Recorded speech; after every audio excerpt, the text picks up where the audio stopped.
Okay, so I got new web software, partition failure, had to reformat. It's a file that was stuck, that was screwed on my computer, and long story short, I'm still trying to work through this software. It's a pain in my ass. But I am going to do this preview predictions video for Battleground. Thoughts, things that could possibly happen. Leave your thoughts and your Now I do know there's going to be a pre-show where there's going to be a match between Damian Sandow and Dolph Ziggler. I mean, to be quite frank, I really don't care about this. This is just random. There's no build for this. There's no reason to have this match. Ziggler's probably going to win. It's probably going to be a good match. Ziggler's in it. You know, they always bury the Money in the Bank briefcase holders, so I don't expect much of this. And like I said, I really don't care. WWE did nothing to vest me into this, so it's whatever to me. So now that I'm done talking about that, let's go on to the actual card for Battleground itself. The first match of the card basically describes exactly what I spoke about for the pre-show match. Just zero build, well, pretty much to it. This one just barely above unannounced. It's barely unrandom. IC Championship match. Curtis Axel defending against R-Truth. You know, you had R-Truth get the fluke victory over Curtis Axel. You know, CM Punk's music came on. R-Truth got him with his finisher, pins him 1, 2, 3.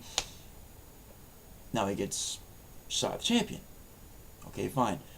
But you have the champion invested currently in another story with Ryback and Paul Heyman, who all three are currently feuding with Punk. Now, if you actually used your 3-hour block of time, WWE, properly, you would have actually booked him properly in this match with some kind of backstory, and instead of having Heyman feuding with Punk, okay, have Heyman backing the two of them, being their voice in their own feuds. He can still manage both guys, but he does not have to be the center of the focus of what's going on. And that just, the fact that he is, just completely took away all the build that this match could have had. This championship match, this IC championship match could have been something, instead of just being, oh, well, I got the fluke pin on you, so now I get a title match. You know, there's nothing there that makes me want to see this, and I don't have any vest in this at all. You know, it could have been. Now I'll talk more about Heyman and Punk and Ryback and all that when I get to that part of this video, when I talk about that segment later on in Battleground. I want to talk about another segment now. We're going to talk about the Divas Championship match with AJ Lee defending against Brie Bella. So they have AJ Lee, okay? She wins the championship or whatever. She cuts those promos on the Total Divas. You know, she basically pulls a Punk. She starts dropping pipe bombs. And then whatever heat she developed and whatever steam she gained, that momentum was just taken away. And it pretty much happened all in one show. I mean, you had her backstage because she was going to be involved in that 5-on-5 Divas tag match where she felt that nobody liked her. I mean, who would blame her the way she was trashing them, you know? She's backstage with Steph, and Steph was like, well, if you're not going to go out there, then we're just going to have to find another Divas champion. And she made her go out there. She backed down from Stephanie McMahon, Helmsley, or whatever you want to call her.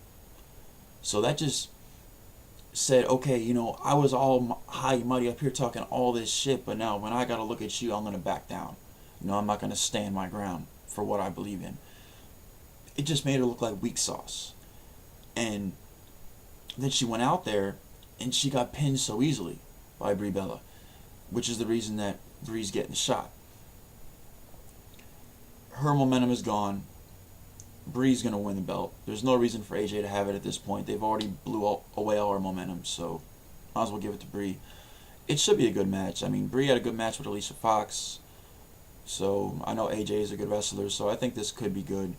From what I've seen, the division has gotten better, so let's have to see how the match goes. It could be a good match, but unfortunately I don't see AJ retaining. All the momentum she had is gone, so let's go ahead and talk about the next segment. We got Goldust and Cody Rhodes versus Reigns and Rollins. This is great. You know, they've built this up phenomenally. You know, you had Cody Rhodes lose to Randy Orton. He loses his job. Goldust comes in, faces Randy Orton, trying to get his brother his job back. He loses. He gets canned. Their father comes in. He gets knocked out. They jump the barricade, assault Randy Orton. They get called down to the ring and offer this match. I mean, there's just so much involvement in this. I mean, when you really think about it, it really, it was built properly. This is the way WWE should do things. You know, it's something that actually has you vested so that you care about it. You know, so it's not just a random match, something that you're wondering, sitting there scratching your head, why the hell is this even on the Goldust and Rhodes should win. Cody Rhodes' career is going to launch from this. I mean, if it doesn't, there's a huge fucking issue in WWE. This is just going to give him that face run that he needs. His heel run is not working. Now he's going to come back as his face, or he's came back as his face, as I should say, destined and ready to destroy the Shield and get his revenge for everything that's happened. I mean, it's just going to catapult him into stardom. This is going to be great. This is just the beginning. Okay, RVD Del Rio. Really, WWE? Really? Okay, this is one of those clusterfuck things on the card because they've had RVD focused with Randy Orton. It's taken away from the development of this feud between RVD and Del Rio for this championship, because the only thing that's actually happened is Del Rio lost RVD via disqualification at last pay-per-view because he didn't want to let go of the freaking armbar, and then RVD hit him with the Van Terminator. That's the whole build. They just clusterfucked RVD into this whole Randy Orton thing. They had that stupid Cyber Sunday concept thing. Oh, the fans get to choose the guy who's going to face Randy Orton, and of course they're going to throw just the number one choice. You know, they're going to pick two lousy picks, and there's going to be one guy slim up the middle. You know everyone's going to fucking pick. And then he just gets decimated by Orton. So what's going to happen? Is he just going to forget about the fact he got decimated by Orton?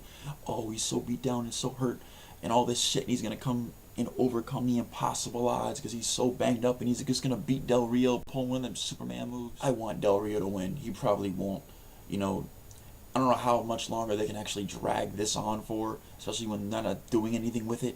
So RVD should win here, rightfully so, even though I don't want him to win, okay? I don't think he should be champion in this day and age, okay? He was champion years past, not now. It's a whole different time. Alright, CM Punk versus Ryback. Okay, this feud has been going on for months, and I am tired of it, and it needs to go away. This feud is doing nothing for anybody but hurting the people involved in it, okay? It's doing nothing for Punk, and it's just going to bury Ryback after Punk defeats him. That's what's going to happen. Eventually, Punk has to get his redemption on Heyman. They can't drag it out much longer. It has to happen now. For God's sakes, WWE, stop this ridiculous fuck. To be quite frank, at this point, I don't even care about this feud anymore because it's doing nothing for anybody. You know, Punk beating Ryback isn't going to do anything for him. He's already over, and Ryback's the one that needs to win. But we all know that's just not. You see, the whole problem is that the whole center of this thing is between Heyman and Punk. You know, you shouldn't have Heyman being the center of anything. He should be the voice for the two guys that are green as grass. The match itself should be good. It will be good. And they have built for it. It's just, through all of this, I'm just so tired of the focus of everything being around a guy who's not even gonna wrestle in the ring. They're just Heyman's lackeys. That's it. There's nothing going for them in this whatsoever at this point. This is just getting ridiculous. But I'm going to digress, so we're going to go ahead and talk about the main event of the card, which is Daniel Bryan versus... There's been a great build for this. Not the best built thing on the card, which it probably should be, but it's not. But it's still built decently. It's just full of holes, especially when you look at it. First off, let me point out the match is going to be great. The feud has been really, really good, not great. It's been good. There's been some holes in it, but it was still a good feud. It was a good story. The match should be great. Daniel Bryan will win. I see somehow while Daniel Bryan is celebrating, Randy Orton takes him out, and Sandow just comes down to catch him. Or maybe soon after on the next Raw, because when you really think about this, the feud is really Daniel Bryan versus Triple H. And is that really going to be for the championship? Is it going to involve that title? It shouldn't. And to be quite frank, and I hate to say this because a lot of people are probably going to be like, you're full of it. Triple H, having a win over Triple H at this point in his career means a lot more than the championship. It really So, does. hypothetically speaking, he defeats Triple H, say at the last pay per view of the year, what is it going to be, TLC or something, I don't know. And then in January, he wins the Rumble, and then he goes to Mania and wins the belt. And then he can actually have a real run as Now, the champion. On the second part of this, if Daniel Bryan is going to be feuding with Triple H, then why have him win at all here? Number one, he needs to get his revenge. But number two, Randy Orton's going to be off doing his own thing with The Miz, because they're probably going to forget about RVD. But Miz has already made it well known that he wants his revenge, so he's going to be off feuding with The Miz. Is that going to be with the championship? Hell no, it's not. Miz doesn't need to be anywhere near that. Then you have Seth Rollins and Roman Reigns defending against the Usos at the next pay-per-view whenever they do that. So everyone in this faction is splitting apart. So I see the faction disbanding at this pay-per-view, or soon after. It's just going to be over. There's no longer a reason for this faction to exist in the company. At that point, they're not banded together for any one goal, so what's the point of the faction? It no longer has any justice. But anyways, those are my thoughts, predictions, and some other thoughts about things that possibly could come out of this. Leave your thoughts and your comments down below. Subscribe. Leave a response to what you do. Peace.